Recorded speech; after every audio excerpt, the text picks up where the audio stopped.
Hello friends, welcome back to my channel Priya's lifestyle Tamil. இன்றைக்கி நம்ம பார்க்க போகிற ரெசிபி மோர் மிளகாய் எப்படி பண்ணுறதுன்னு பார்க்கலாம். மோர் மிளகாய் பண்ணுறதுக்கு நான் 1.5 கிலோ போல் இது போல் சின்னதாக குண்டாக இருக்கிற மிளகாய் வாங்கிக்கிறேன். இப்போ இந்த மிளகாயை நம்ம தண்ணியில் போட்டு நல்லா வாஷ் பண்ணி எடுத்துப்போம்.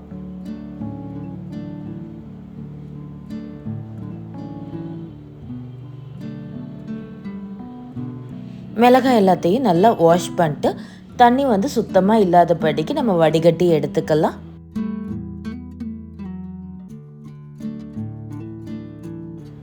இது போல் மிளகாயை நல்லா வாஷ் பண்ணி எடுத்ததுக்கப்புறமா மிளகாயோட காம்பை நம்ம பாதியாக கட் பண்ணி எடுத்துப்போம்.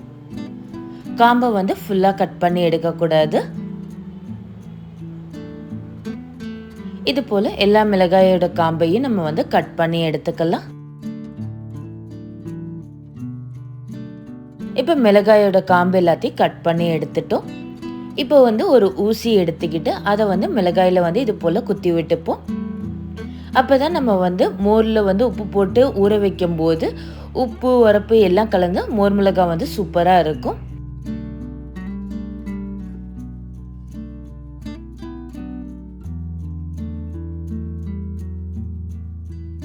இது போல் எல்லா மிளகாயையும் நம்ம குத்தி எடுத்துப்போம். இப்போ நான் 1 டம்ளர் போல் கல் உப்பு போட்டுக்கிறேன். அதாவது 250 கிராம் போட்டிருக்கேன். அதுக்கப்புறம் 1/2 லிட்டர் தயிர் எடுத்து அதை மிக்சியில் போட்டு நல்லா அடிச்சுட்டு அதையும் இதில் ஊற்றிக்கலாம். இப்போ இது எல்லாத்தையும் நல்லா மிக்ஸ் பண்ணி விட்டுப்போம்.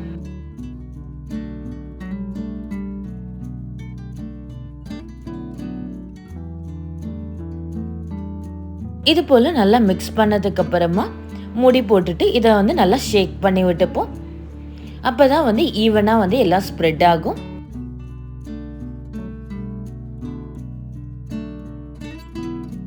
இது போல் மிளகாயை நல்லா குலுக்கி விட்டதுக்கப்புறம் பாருங்கள் எல்லாம் ஒரு தப்பில் கலந்துருக்கு. இப்போ இதை ஒரு 2 நாள் போல் ஊற வச்சிடலாம். மோர் மிளகாய் 2 நாள் நல்லா ஊறி இருக்கு. இப்போ இதை நம்ம கலந்து விட்டுட்டு மிளகாயை மட்டும் வடிகட்டி எடுத்துக்கலாம்.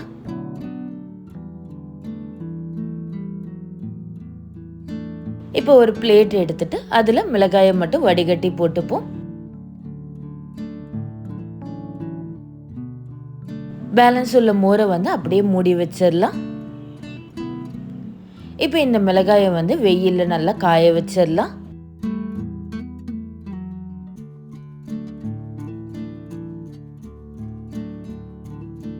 சாயங்காலமாக இந்த மிளகாய் நல்லா காஞ்சிருக்கும். இப்போ இதை நம்ம திருப்பி அந்த மோர் இருக்குல்ல அந்த மோர்லேயே போட்டு ஊற வச்சிருவோம். அப்போ தான் மோர் மிளகாய் நல்லா உப்பு காரம் எல்லாம் இறங்கி சூப்பராக டேஸ்ட்டாக இருக்கும். இதே போல் ஒரு 2-3 நாள் இந்த ப்ராசஸை ரிப்பீட் பண்ணிக்கோங்க.